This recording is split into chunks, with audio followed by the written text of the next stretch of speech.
Testing, testing, testing, testing.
Okay, good evening. This meeting has been given public notice in accordance with sections 19.83 and 19.84 of Wisconsin state statutes in such form that will apprise the general public and news media of subject matter that is intended for consideration and action. Roll call shows that all trustees are present with the exception of trustee Pieper. Citizen input. Please be advised that per section 19.84 that information and comment will be received from the public. It's the policy of this municipality that input be limited to 3-minute time period per person with a time extension granted at the discretion of the chairperson. Please be advised that there may be limited discussion of the information received, but no action will be taken place under public comments. Do we have anybody that would like to speak this evening, please? Please come forward, state your name and your address.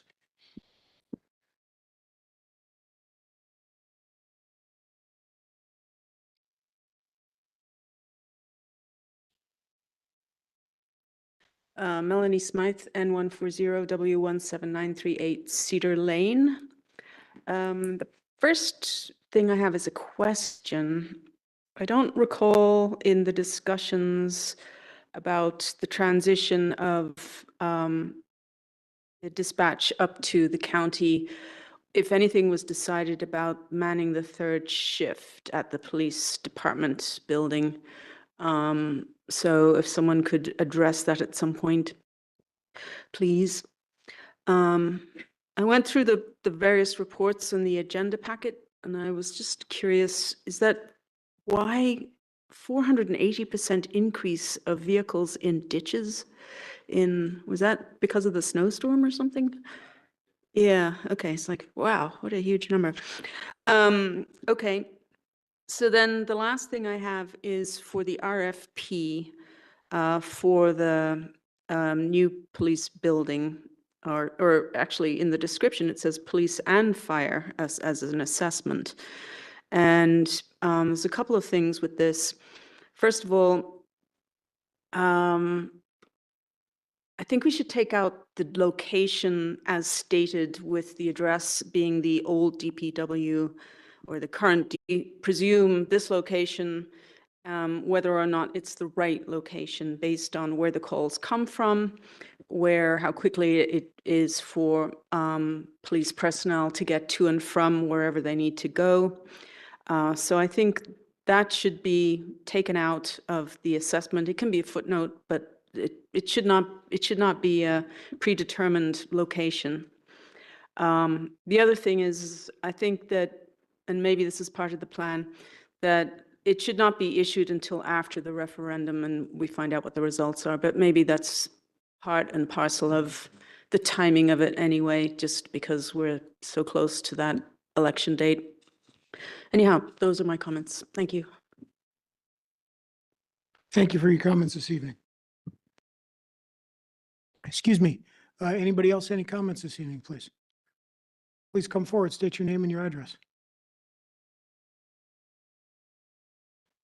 Good evening, Scott Heffley, W159N10514 Old Farm Road in Germantown. Just one comment about the RFP, and thank you, Trustee Hudson, for wanting to talk this through the committee. At the village board meeting, it looked like they were bypassing this committee to talk about an RFP for police campus, and I think that's wrong, and I know you fought for that. I was there. So I'm glad we're talking about it. We can't just bypass committees. They're important. These are standing committees that need to vet these things, and we have the chiefs here, people to ask questions to. We have questions. So I too want to see a wide-ranging assessment. And why do I say that? For a couple of reasons. Right now, to my knowledge, I can be corrected. I don't mind being corrected. There is no sewer and water out to the DPW. Okay. And I think Trustee Warren brought it up at the village board meeting. If we're going to run sewer and water out to that area that you've identified, that's going to cost a ton of money. That needs to be looked at as part of the assessment by whomever is doing the assessing. Okay? We don't need another TID to pay for sewer and water to go out to a thing that's never had sewer and water before. We need to also look at properties that have sewer and water. My other concern is for these guys sitting here is the response time. The response time will be longer from that location. It is further away. It still is, okay? Out by Dinesville, however you want to look at that. Their response times here are shorter. I don't know how much. Somebody needs to do that analysis, okay? I don't need longer response times. I don't think they want that either. They like the extra space, but we need to pay attention to all these details that are increasingly important. And still, I know these gentlemen well. I don't know the exact number, but close to 80% of our calls are south of Freistadt Road. Even though there's been growth in that, the majority of our calls are Freistadt down. They can correct me if I'm wrong. Let's say 75%. It's a lot because of our senior living facilities. Everything's down here, okay? So what I don't want is, hey, let's build a building in the middle of nowhere, and all of a sudden our response times go up and we start losing people because we can't get on site quickly enough. Thank you. Thank you. Thank you for your comments this evening. Any other comments this evening, please? No, I do have one piece of correspondence that I would like to read. After watching the referendum information on YouTube, due to it not being on Channel 25, we learned a little bit about the referendum that we didn't know about. You need to figure out how you will get the information out to the citizens, not just the 82 views on YouTube as of March 3rd, 24 in the AM. We did see 2 people that came up and spoke during the open question session. Don't know how many citizens were actually there for the meeting. Village population is 20,914 as of 2021. Good to hear that you mentioned the 2024 budget for the fire and police was given money to hire some new employees. Otherwise, it was coming across the village board didn't do anything for the departments. Yes, we didn't point this out in our comments email before this evening. Another reason why mail-in comments needs to be allowed at the meetings. We would like a better understanding of why both departments don't get larger grants. Is it because how it is written, or what do they need to improve the village's chance of getting the larger grants? It would help to get some of these grants. Look at Menominee Falls, who received a grant for $5.5 million for the fire department. This gives them about 3 years or so to figure out how to continue to pay for it. Also, why nothing is being said about the benefits for the employees? Yes, we know how wonderful the employees' benefits are. Is this included in the referendum or just the salaries? Yes, you did address the space issue, but that will be another cost to the taxpayers. You should have this all figured out and broken down in phases. Yes, the village will be doing a study after the referendum for public safety buildings.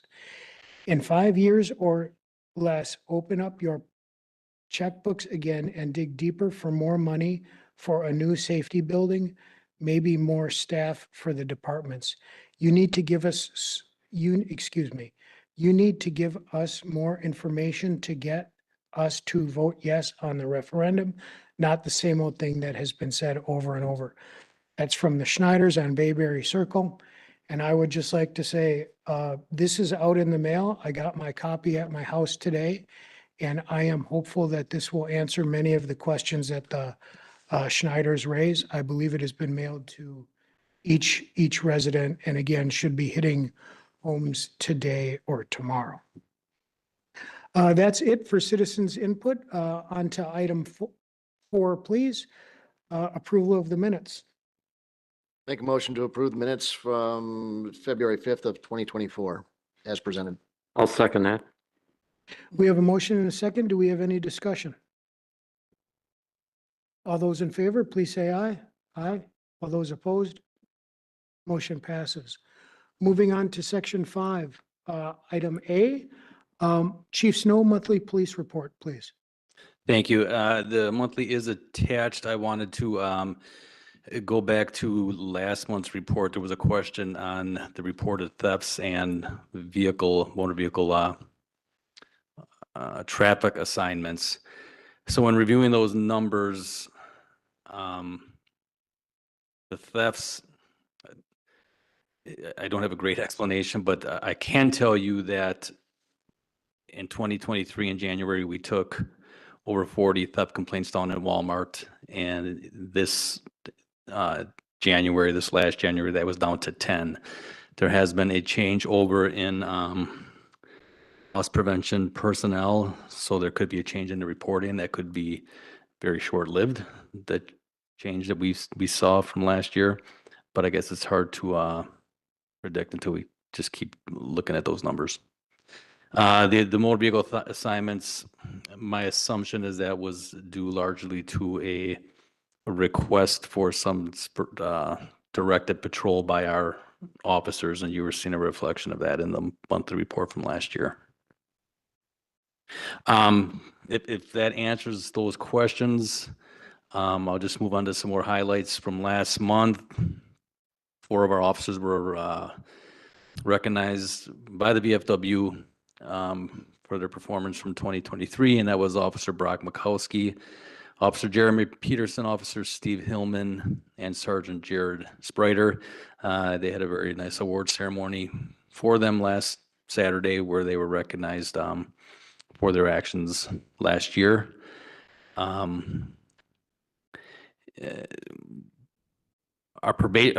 officers that are on probation right now, Alex Dalzell is getting close to completing his field training, so he will be eligible for solo patrol sometime in March is what we're expecting. Unfortunately, I was contacted by Mackenzie Hiemauer last week. She's in the academy. I just received a short notice email that she was no longer going to finish the academy or pursue employment with our department. Unfortunately, because of that, and this is part of the reason departments are so reluctant to send officers to the academy, we are now on the hook for the remainder of that training, which is going to come to about $4,000 that we have to reimburse now, that of training dollars that will never be utilized by anybody. So we did offer another position to the last person on our list for an academy that will start at the end of March. So we're hoping to get him started in the academy up at Fox Valley. Just a quick note on one other complaint that we took last week. It was a retail theft that an officer was investigating. The same suspect did another theft up in Hartford, and talking to the detective up there, our officer and their detective identified a suspect in that. We entered the information into Flock. Flock did hit, but in the meantime, we got a theft in progress on a Fleet Farm that turned out to be the same subject along with a separate actor. Long story short, there was a high-speed pursuit where the actors were throwing out full cans of soda or a power energy drink, something at the squad cars, throwing up chunks of concrete at the squad cars.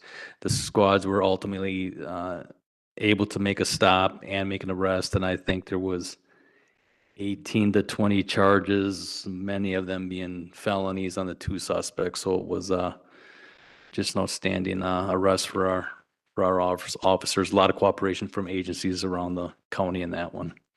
And those are the highlights. Thank you, Chief Snow. Committee, any questions for Chief Snow, please? Thank you. Chief Delane, please. I'd like to have you turn your monthly report to page 23. If you look at January of 2024, you'll see we had 266 runs in that month. That is our greatest number of runs ever in a month. And it is about 70 calls higher than the month a year ago. So we continue to get busier and busier and busier. 2 other things I'd like to kind of address. I didn't get a chance to put a thank you note into this before it was due. However, I had a resident reach out to me instead that quote him, he says, "I don't know anything about running a fire and rescue service, but I know a highly functioning team when I see them. You run a good ship, and those two are top notch. And that was in reference to firefighter paramedic Amy Bowl and firefighter EMT Craig Rossman. In addition to that, I don't know if any of you have gotten any calls from any residents. Last year, we had an ISO rating conducted for the fire department. Those numbers came back as a level 3 and a level 10. Historically, what ISO had done is if you were a level 3 in one area, your whole area encompassed the level 3. They now have changed that. So we do have areas in the village that are without fire hydrants that are now a 10. And I have been notified by some residents that their insurance has almost doubled in those areas. Anything that is further than 5.5 lane miles away from the fire station in a non-hydrated area has gone up to a level 10. So if you get any complaints about that, and I know that's one of the items in the RFP for later as well. Thank you, That's it. Chief Delane. Nothing else? That's it. Thank you. Committee, any questions for Chief Delane? Thank you. Moving on to overtime reports, please. Chief Snow? Our overtime is still running pretty much what it has been for the last several months until we get some of these officers off of field training, out of the academy, and onto solo patrol. We're going to see a number of shortages that we have to fill. We're still slowly working through the process of filling a number of openings. Questions for Chief Snow, please. Chief Delane, same, please. My overtime is running extremely high. In fact, it'll be out on one of the marketing campaigns from Miller Communications in regard to the RFP. We've had a number of people out on injury and vacation. I have had few of our members who have had in excess of 110 hours of overtime in 1 week. One case, one member had 144 hours of overtime in 1 week, and they do not get overtime until after 53 hours in a work week. 200 hours. Chief Baum? Chief Baum? Ah, Thank you. let's demote him. So- Trustee Baum? That person was working 200 hours in 1 week? That is correct.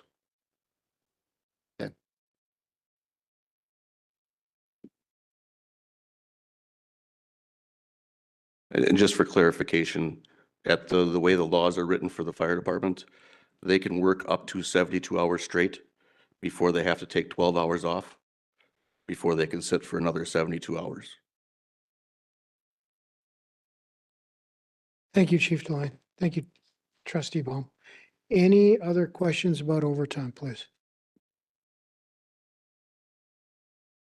Gentlemen, policy updates, Chief Snow? And none from the police department. Thank you. Chief Delane? Nothing from fire. Thank you. Moving on to item 6A, please, dispatch transition. Anything from the village administrator tonight, please?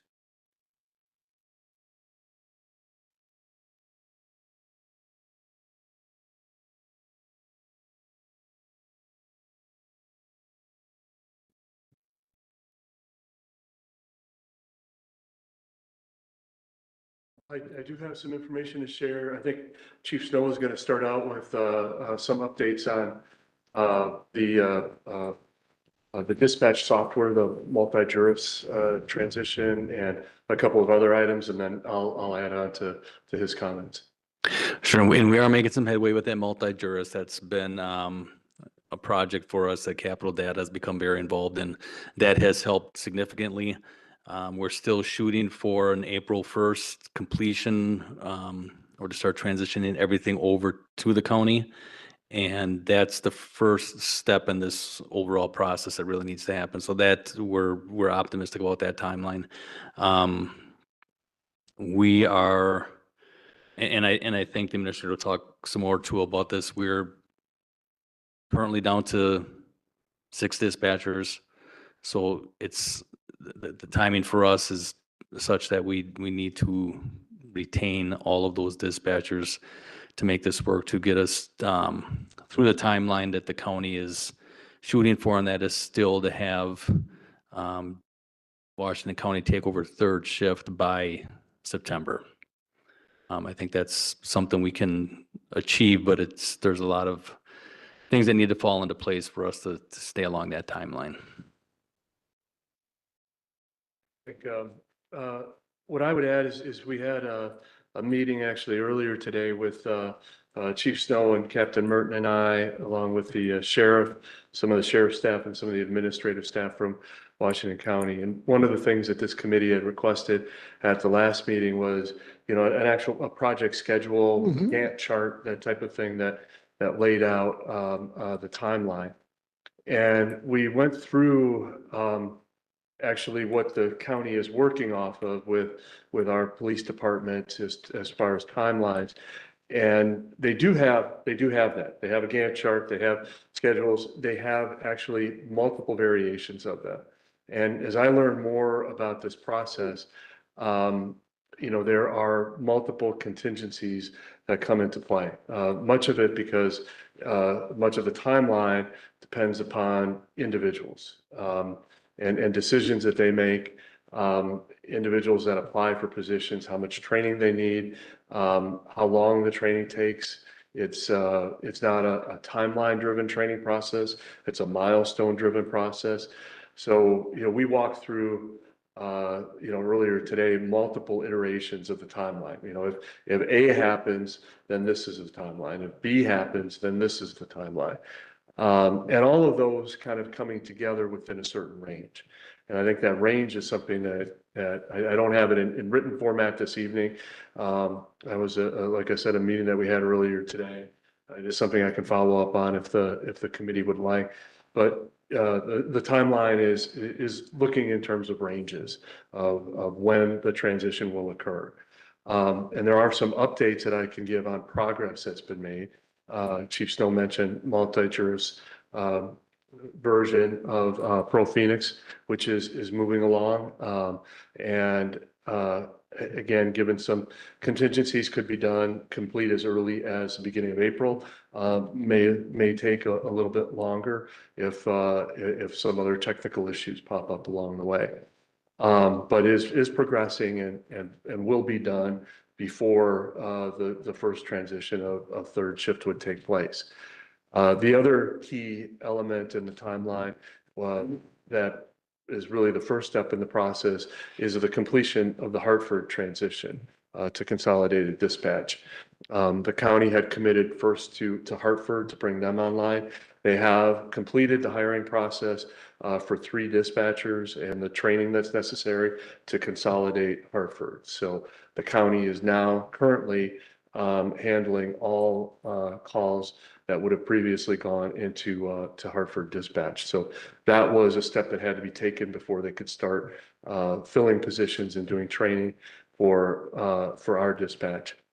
They are currently have an open recruitment initiative that's underway for 2 positions of dispatcher that will be the 2 people who take on third shift of Germantown Dispatch when that transition takes place. So that was one of the conversations that we had with them this afternoon. Where there are some decisions that have to be made jointly between the sheriff's office and the police department is how training is going to be handled. And that will, to some effect, determine the timeline of the training. But again, looking at this summer, you know, potentially late summer, that third shift transition would take place with those 2 positions that are being filled out. Looking further ahead, once the third shift is completed, then the hiring process will begin for second shift and the training, and that process will repeat itself. When second shift is completed, then first shift will transition over with a time frame of full completion, likely mid 2025. So I think I feel very confident in the approach that our police department and the sheriff's office are taking, doing this incrementally, taking on one shift at a time, making sure that they've hired qualified individuals, and that they have, trained them in full compliance with all of the regulatory processes that they're required to follow by, I believe it's the state that sets those. And make sure they're in full compliance. They have fully trained people that are in place to take this on. Committee questions? Trustee Bohm, please. Not sure whether this is the right time to ask it, but following up on the residents' question as to where are we at with our third shift? Is that going to be taken care of under item E, or is that taken care of now? When should I talk about that? I think that would be a conversation now. The item E is more of a long-term item that relates to the dispatchers who choose to stay with the village and not move up to the county, and landing spots for them at the end of the process. So there's questions about third shift. I think this would be the item to discuss it under. And that will be the first shift to transition. And that's where I mentioned that the county is currently in the process of hiring 2 individuals. And then we'll bring them on board and start the training process for those 2 folks. The county is hiring the individuals to be dispatchers up the county. What are we doing to hire somebody for third shift here? Are we doing anything for third shift, or are we just shutting down the police station? And I think it would be, unless it ends up being part of a cooperative effort with the county where somebody is temporarily working here, which is a possibility. It would be difficult for us to hire someone into a third shift position and then with the understanding that that position would be transitioning to the county in later this summer, in less than 6 months. I think we're talking 2 different things. I don't want this person transitioned to the county. Are we leaving the police station unoccupied overnight? The police station will not be unoccupied. There will probably not be, at least initially, a clerical person sitting at that front desk.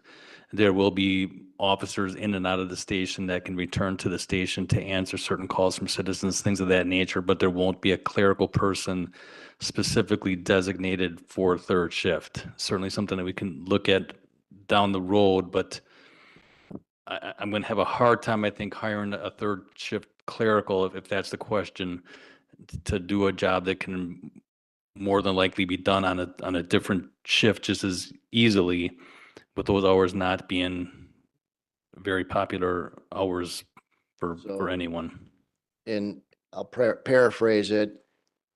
If somebody has an issue and wants to run to the police station at 2 o'clock in the morning, there won't always be somebody there. No, we would have a same scenario as many of the other departments that are under the same circumstances do. MAC 1 does the same thing, where you would have basically a locked entryway.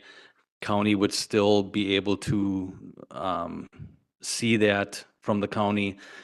There would still be a phone that you could call the county. They would still have the capability to allow someone into a separate secured room and secure that entryway, so they would have a safety room, if you want to call it that.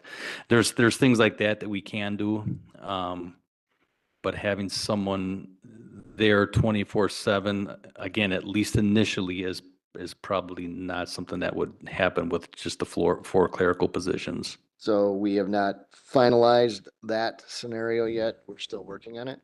And that is still something that we're looking at, and we have to look at the process of having those calls transferred up to the county, and that's kind of what we're working on as we're looking at the timeline for September. Those are the questions we need to answer during that time as well. Okay, thank you. Trustee Ryder, anything? Okay. So I have not effectively communicated and asked apparently. So I want to be crystal clear And so please tell me if anything I'm saying is garbled or is not intelligible. I understand that when completing a project, every single timeline is not hit, right? And that's when you move the timelines on the project and you make adjustments. And this discussion is a perfect example of why this committee asked months ago for a written document that we can look at and let with dates so we know what is going on. Can we please get that document? I can summarize and provide some ranges with dates, and see if it's closer to what you're looking for. And when could we see that, please? I will email it to the members of the committee by the end of the week. I would be grateful. Thank you. Sure. Trustee Bohm, please. How did Hartford do? How was their transition? Was it spot on? Was it on time? We're coming to the end of that. Did they have hiccups? Did they have problems? Their transition was on time. Third shift had already been taken over toward the end of last year.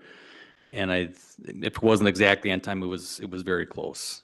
Their scenario was a little bit different in that they did not have Pro Phoenix. So they were first, that was a new thing for them altogether. So they were working through those issues, which was somewhat of a challenge. The dispatching itself, there have not been significant issues that have been reported to me at this time. I think the chief there thinks it's been as smooth as can be expected.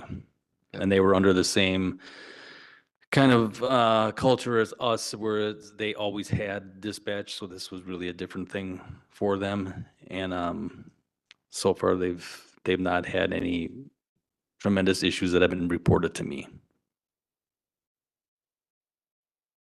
Chief Snow, thank you. Administrator Kreckler, thank you also. Moving on to new business, number 7, item A is discussion of public safety building needs assessment, and I believe this is the Director of Public Works.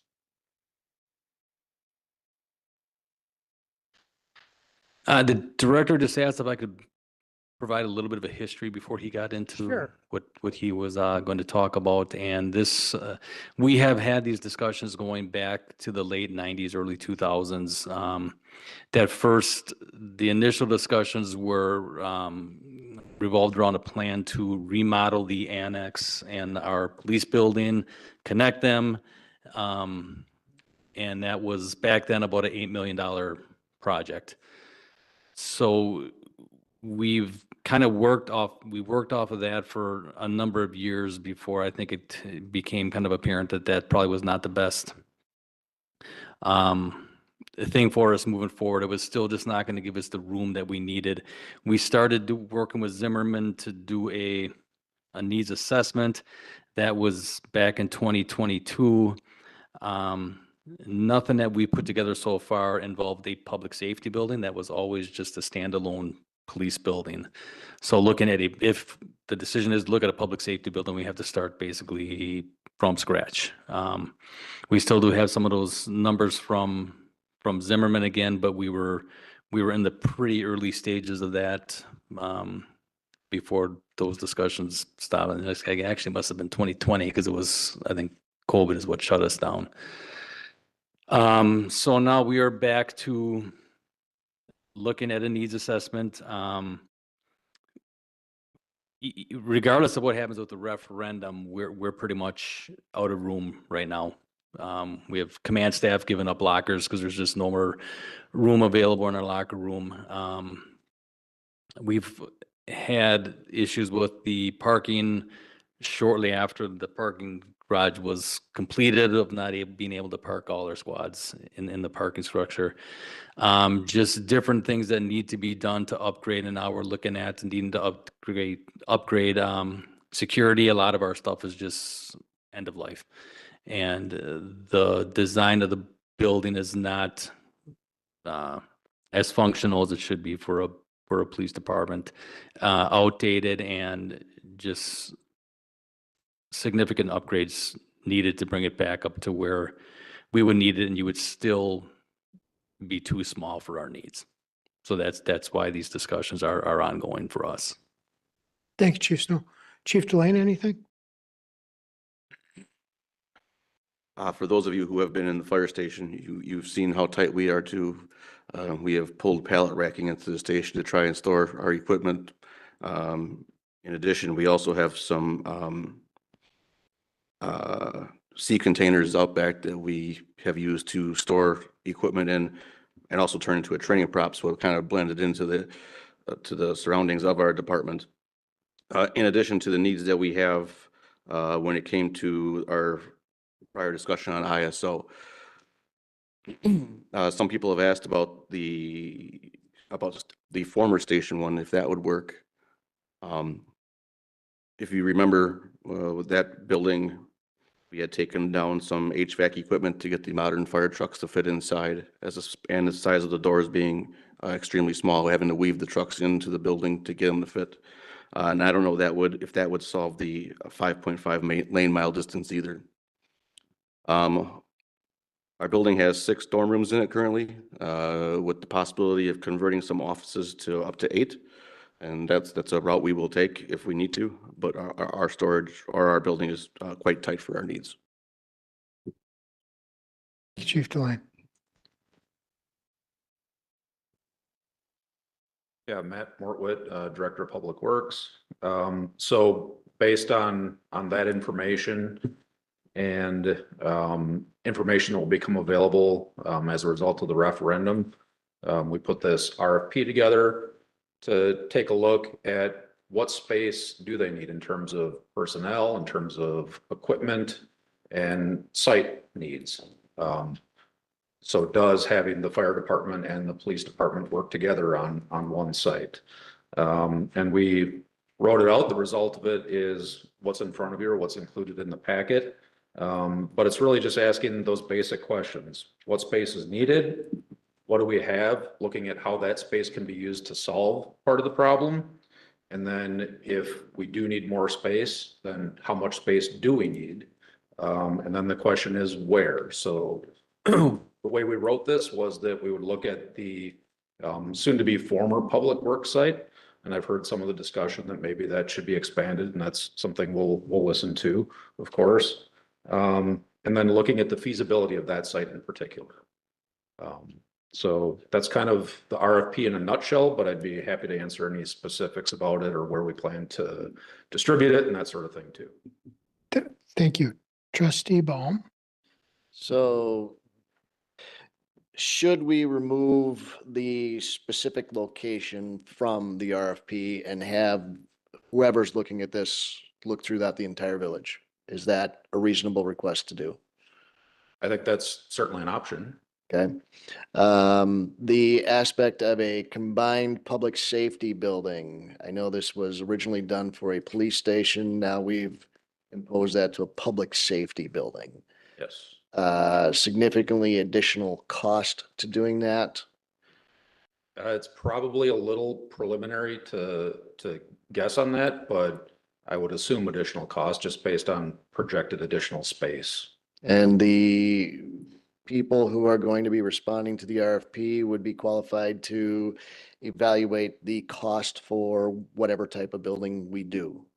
Yeah, so I think I mentioned at the village board last time, we put together a pretty good list of firms that have experience and qualifications in this area, public safety in particular.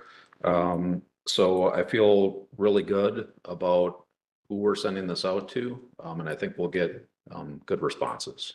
Okay. Is this something that the Construction Oversight Committee should get involved in? That I don't know.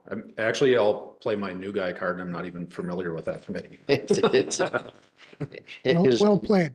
Is a group of, I'm chair of that, but it's a group that assists departments in looking at construction projects as a result of some problems we've had in the past during construction.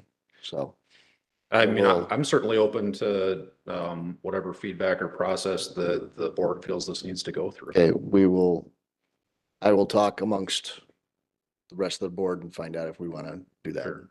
Okay, that's all I got. Thank you, trustee Baum. Trustee Narrator, please. Yeah, I agree, the, location, I would like to see it removed from the, RFP here. I'd be more interested in the committee or the people that are bidding to see how much land they feel is needed. And also, location should be also based on the number of calls. And I know that Fire Chief Delane has a Heat your map, report heat map. show on a heat map of where that is. And I think that's a good thing that hopefully they could use as well. But I think to me, that's more important. And as far as locating it, they're not going to be totally familiar with the village here. So for them to pick out a site, I don't know, that doesn't just sit real well with me. I think there's other groups that could do that. But to determine what type of site we need and, as far as location based on need and number of calls, I think would be important. The only other thing, and Matt, I got to say, this is very well written, put together here. The one thing that I looked at was under the consultant selection. I think it's very important that whoever is recommended or awarded this be at a village board meeting when it's decided, so that questions can be answered. We went through this just recently with I forget what the name of that study was, and nobody showed up that could have answered questions, and it just delays things. So I think somehow that needs to be worded that they have to be at the village board meeting or whatever when it's awarded. I just think this is too important a thing not to have them there. The other question I have is, when is the deadline going to be to get those proposals in? I think after board approval, I'll try to send it out, after making the modifications, within a week, and then probably give them 3 weeks or so to put a proposal together. Okay, so that would almost be though then before the referendum is finished though, before the referendum election is held, correct? I doubt Pretty it. I mean, close. the referendum is about a month away, right? Yeah, So, it'd be right around the same time. Certainly, before any work started on the project, we would know the outcome of the referendum. yeah, and I think that's important that they do have that when they are considering this and what they should be doing. I don't think a couple of weeks is going to make a huge difference here from a timing standpoint. So if we have to push it out a little bit further in order to get the results of that, and that might make their job somewhat, well, maybe a little more complicated, I guess I should say. But that's all I have, Mr. Chairman. Thank you. Thank you, Matt. So no action from this committee. You've got our feedback. Yep, I've taken the notes. I've got the Yeah. feedback. Thank you. I appreciate it. Moving on to number 7, B, Knox box key holders purchase. I believe Chief Delane, this is your. That's correct. What I have before you is a quote to purchase new Knoxbox key holders for some of our vehicles that don't have the newer style. In addition, it also has what is called the electronic key for Knox Company. Currently, every building that has a sprinkler system in it is required to have a Knoxbox key holder on the building. And those keys are secured into our vehicles with a code. Each individual has a code they must type in to unlock the key out of the vehicle. And then it's just a physical key that we use to open the box. That box has the key to the building inside of it. The programmable electronic keys actually leave a trace inside each individual box that shows that Fire Chief Delane opened this box on this building with this key from this truck at this date on this time. Some of our older key holders are not programmable anymore. They just don't support them. They're in excess of 10 years old. So what I am requesting is the new key holders and to complete our upgrade to electronic key. And the total for this quotation is $10,387, and this will be paid for out of our state-provided Act 102 funding, not out of our general fund budget. Thank you, Chief Delane. Committee, any questions, please? Trustee Nyrider, please. We're talking about, when I look at the quote from Knox, John, you have it in front of you there. It starts out by saying there's 6 of them for $432, and then there's another 6 at $1,200. Is part of that one of those lines the installation? No, the first line is the actual key, the electronic key, All right. and the second line is the holder for the key. I mean, I'm familiar with the Knox box on buildings, and the value of them. To me, the $10,000, wow. I mean, I know it's coming out of, it's not coming out of our general fund here, but it just seems to me to be a lot of money. So if we did not switch to the E key, Yep. you would just eliminate the top line, but the holder price would still be the same. So it would $7,200. The other benefits for us for the E-key is as neighboring communities switch to it as well, they can provide their code for us. So if we come to a neighboring community or they come to us, we can actually use our own key, but it leaves a record that Germantown opened the key in Menominee Falls or Richfield. Okay. And I gather this is very limited, right? That as far as these are the only guys that are probably gonna give you a quote. But These you're are- using that. It's proprietary, yes. Okay. Okay. And they actually, it does not require the existing businesses to switch to the electronic lock. This key holder holds the physical key as well as the new key, so we can continue to service the customers without making them upgrade. Make a motion to approve the Knox lockbox key holder purchase in the amount of $10,272 as presented. I'll second that. We have a motion and a second. Any further discussion, please? No further discussion. All those in favor, please say aye. Aye. Aye. All those opposed? Motion passes. Thank you, Chief Delane. Thank you, Trustee Nyrider. New business. Item C, please. Repairs to burn tower. Chief Delane, I assume this is you again also. Yes. Before you, you have 2 separate quotations. One is from Fire Facilities, who is the manufacturer of our current burn tower, and the other one is for, I'm gonna butcher the name, Baracoa Construction Incorporated. Our burn tower is 23 years old. It has had some renovations done to it, but in some areas of the building, we have rust that has formed through floors, so we have some holes through the floors and some holes in some of the structural components due to rust. The first quote from Fire Facilities is for the equipment, and that is for the supplies to repair those at $18,497. The second quote is the labor to actually do the physical work on repairing our burn tower, $19,900. I did budget for that in this year's budget. Thank you, Chief Delane. Committee. Trustee Bowen, please. This comes up periodically every so often. How often is this fire tower used nowadays? And who uses it? So we use it quite frequently, almost a couple times a month. Neighboring departments have used it, do use it.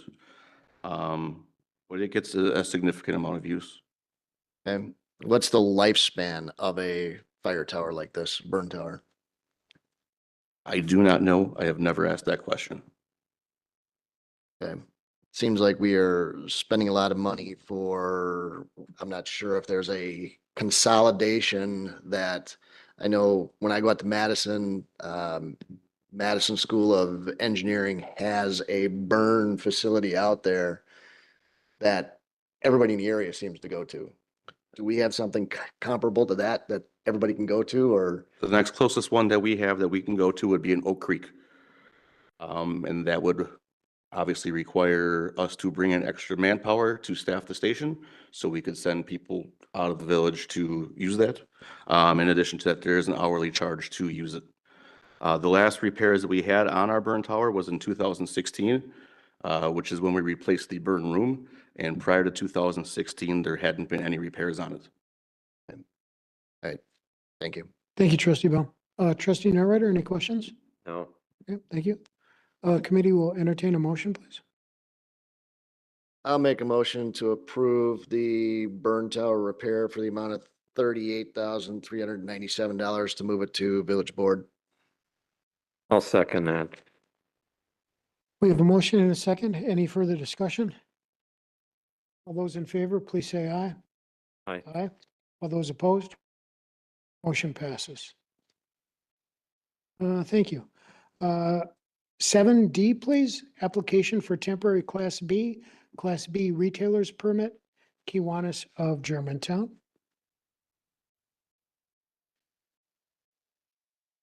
Make a motion to approve the Class B license as presented. I'll second that. Motion has been made and seconded. Any further discussion? All those in favor, please say aye. Aye. Aye. All those opposed? Motion passes. 7E, please, position descriptions from police system specialist and police support specialist. Thank you. During this process, we had explained that our dispatchers do considerably more than just dispatch calls and take calls. So it will be necessary to have job descriptions that cover everything that our dispatchers did. We were approved for 4 clerical positions. The plan moving forward, and this was based on input from our staff and just looking at other agencies and what they were doing with their staff.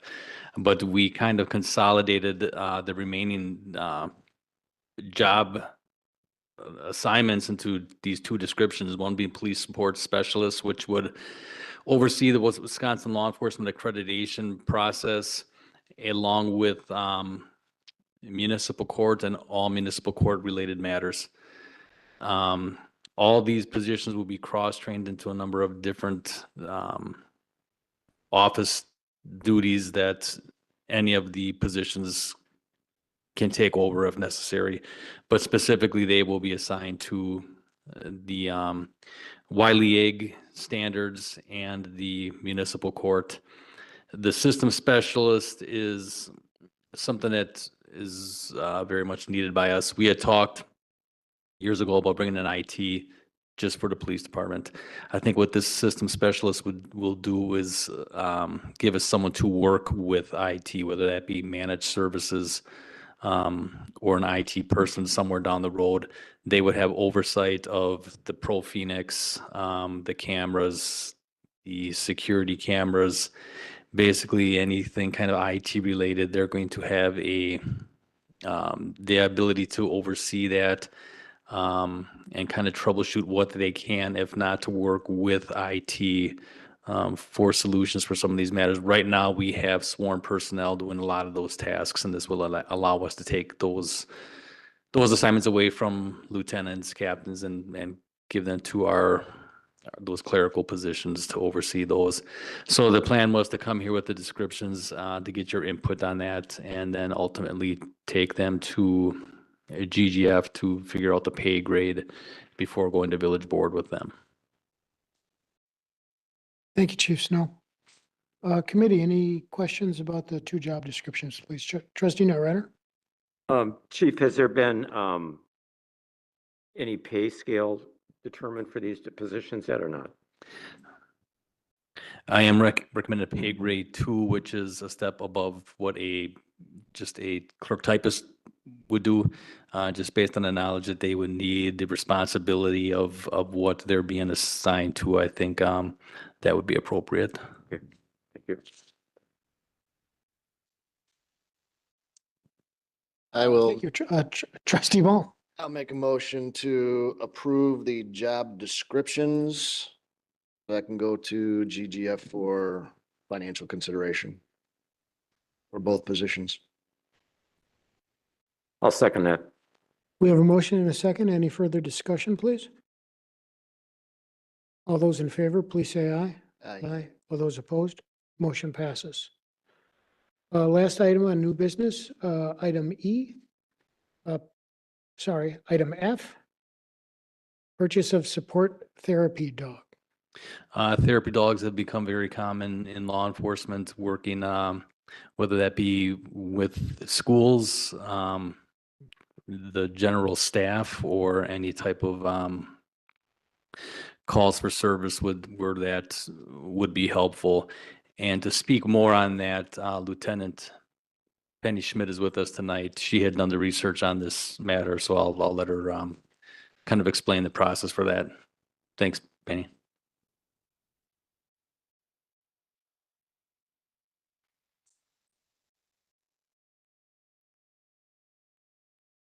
Thank you. Is it on? No, there, now you're good. Thank you. Thank you.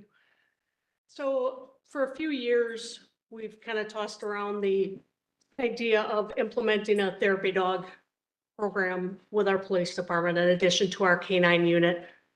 Officer Olson and I have had many conversations about it.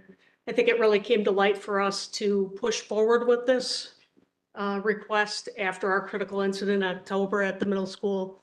We saw that there could have been a lot of value in having a dog there at the school during the reunification process when we were dealing with families who obviously were in a high stress level as well as kiddos. And not only that, but our police officers in general too, I think would have really benefited from having a therapy dog in our police department during that time as well. So when that came to light, it kind of really put the fire under us to push forward with it. So I asked Officer Olson to do some research on it. In the meantime, I had an opportunity to meet with a school resource officer from the Whitnall School District who is a handler of a therapy dog and has a therapy dog in the schools. The feedback and the positive reactions that I saw was again another reason why I felt that it was an important thing for us to do research on and pursue and see if it was something that would fit here for Germantown. Officer Olson did a majority of the research on this for us, but in that process, she reached out to a couple of kennels. It was pretty quick for us to realize that there's a large number of therapy dogs in this state already assigned to police departments, to school resource officers. So it wasn't hard to find information and positive feedback on a therapy dog. Two of the kennels that Officer Olson reached out to, one was Blueberry Cottage out of Osseo, and the other was Copperstone Farm out of Pittsville. In having conversations with the owners and breeders there, they very quickly, both of them, offered to donate the dogs to us. Those dogs in themselves, depending upon what dog you get, run between $2,000 and $4,000 a piece, just coming out of the breeder. So right now we have two breeders that are willing to donate a dog for us for our program. As far as training goes for a therapy dog, it's very different than what you get from the drug detection dogs of the canines that we have currently in our department. The dogs have to go through essentially 3 different trainings: a puppy training, a good citizen training, and then after the first year, they have to go to therapy dog international training. As far as recertifications and continual trainings, there are no set guidelines or formatted amount of training or hours after that the dog has to continue to go through. So from a training perspective, it's a pretty quick process as well. We reached out to a trainer that was recommended to us by an SRO, that SRO at Whitnall School who went through the training there.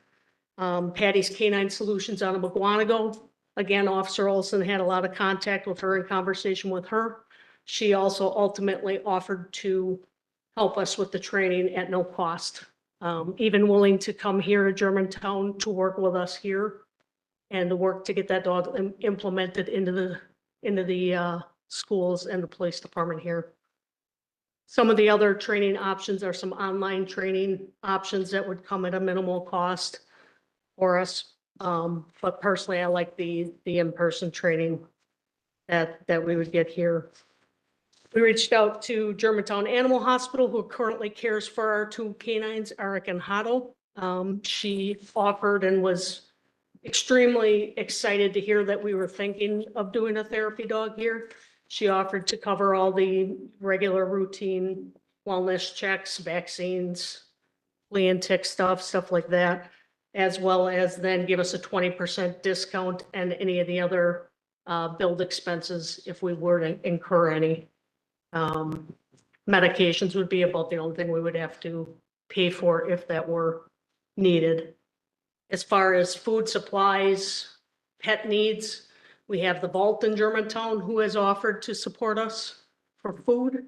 And we also met with the owner of Pet Supplies Plus, who again was just ecstatic and wanted to give us anything and everything that we need, from dog toys to kennels to leashes to food. He's also offered to take care of the grooming in-house, as well as we can use the wash station at the store anytime we need to take care of the maintenance of the dogs. As far as support from our police department, everything that I've had feedback-wise internally has been positive. Obviously, I've had conversations with the chief and the captain.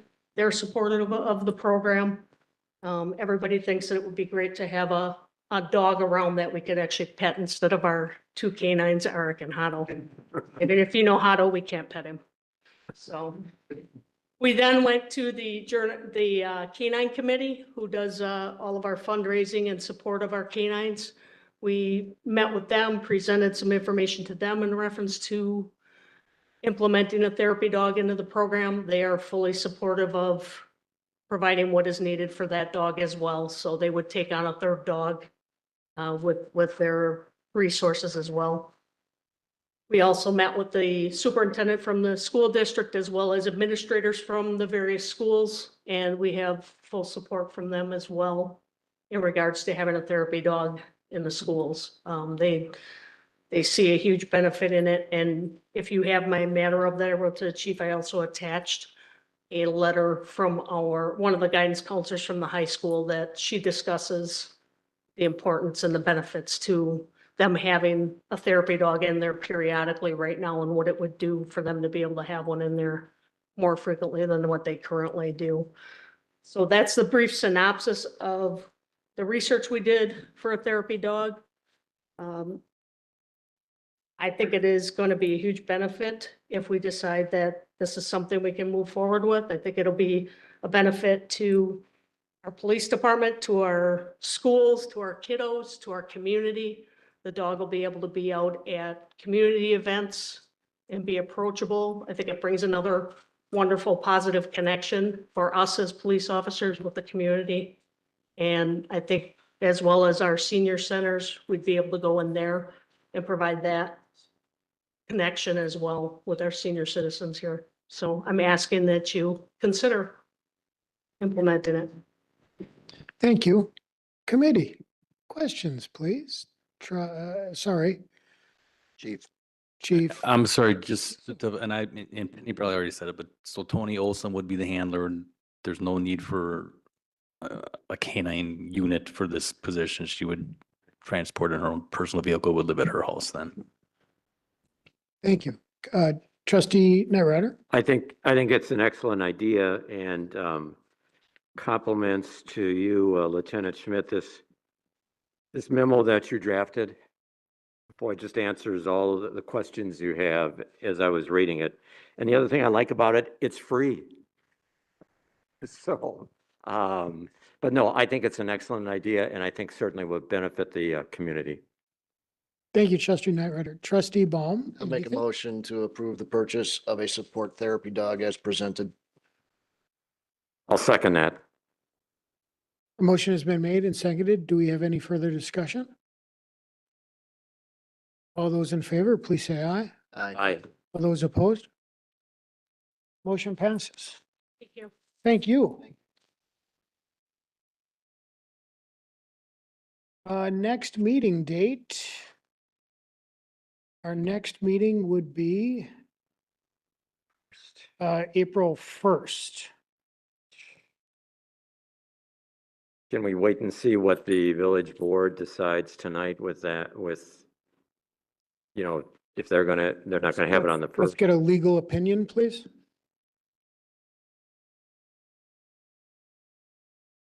Because we have to have this meeting on the first Monday of the month by village ordinance. Correct. So by ordinance, this body sets a regular meeting date that they do.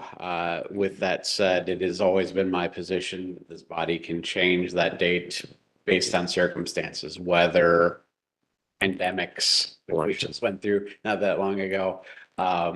Certainly elections is something that we have adjusted meeting dates from time to time as well for. It really ultimately is up to the body what they would like to do. You two are the body. Again, it's hard to do it here. Let's see what the village board comes up with as far as setting their date. And then do we just set our date an hour earlier that Okay, night? yep, if that sounds reasonable. So I'll make. Trustee Baum? I'll make a motion that we follow suit with what the board does and have our meeting 1 hour before theirs. If they cancel theirs, we cancel ours. Yes, Follow suit with what the village board does. I'll second that. A motion has been made and seconded. Any discussion? All those in favor, please say aye. All those opposed, nay. Motion passes.